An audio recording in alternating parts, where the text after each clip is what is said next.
The match Saturday moved to TSN2 from Gold TV Canada, and the play-by-play man for TSN2 is right here, Luke Wileman. Luke, you had a chance to talk to actually the Toronto captain, Torsten Frings, today a little earlier. What did he have to say? Will he be ready for Saturday? Well, there was a lot of talk in the build-up to the game about whether Torsten Frings would be fit. Aaron Winter said earlier in the week that there was a chance he might play against Chivas, and listening to Torsten Frings, if he could play, he would. But he says he's taking the doctor's advice. They said it's not quite the right time for him to come back.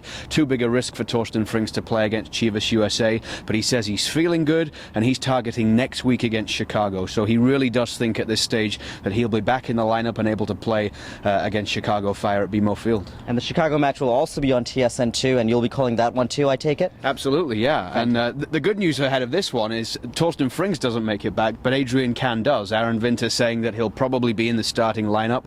Adrian Can talking all about the fact that he's just really excited to be back, and it's been a long road for him to get back. But I like the quote from Adrian Can when he was asked about the journey back to fitness. He said, "The journey's in the past, I live in the present, let's get it done." So that's positive from Adrian Can. He's actually been very positive throughout the whole process, and it'll be great to see him out there. Now let's talk about the team that he'll be facing. Chivas USA coming in off of a massive road win in Portland. What can we expect from them? Well, a really strange start to the season for Chivas USA. They've played 5 games. They've lost all 3 of their home games by a goal to nil, including against Vancouver Whitecaps, late goal against KC in their last home game, and then they go and win in 2 of the most difficult places in Major League Soccer to go and get a result. Not many teams go to Rio Tinto Stadium, but Chivas managed to do that in what for me is going to stand up as one of the surprise results of the season.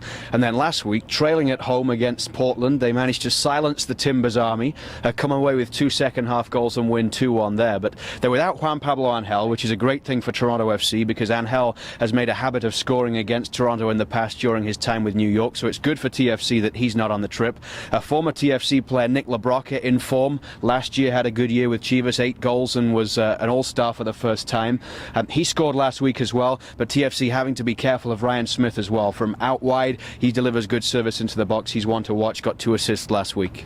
Absolutely, and we actually have somebody trying to distract us a little bit back here, but Luke, being the professional that he is, he kept a straight face. I wish we could have turned the camera around, although that would probably have crashed a lot of computer screens across the world. Absolutely would have. The video would have gone viral. We're actually joined right now by Toronto FC Senior Director of Business Operations, Paul Byrne, who was giving us a show behind the camera that you don't often get to see on camera. From Luke Wileman, who will be the TSN2 play-by-play man tomorrow. Who will we be joined by? Will it be Jason Dubois? Yep, Jason will be with me this week and next against Chicago as well. All right, fantastic. So watch for that, 4:30 p.m. TSN2, Toronto versus Chivas. And right here at BMO Field, we just had player and coach interviews. You can see those on TorontoFC TV.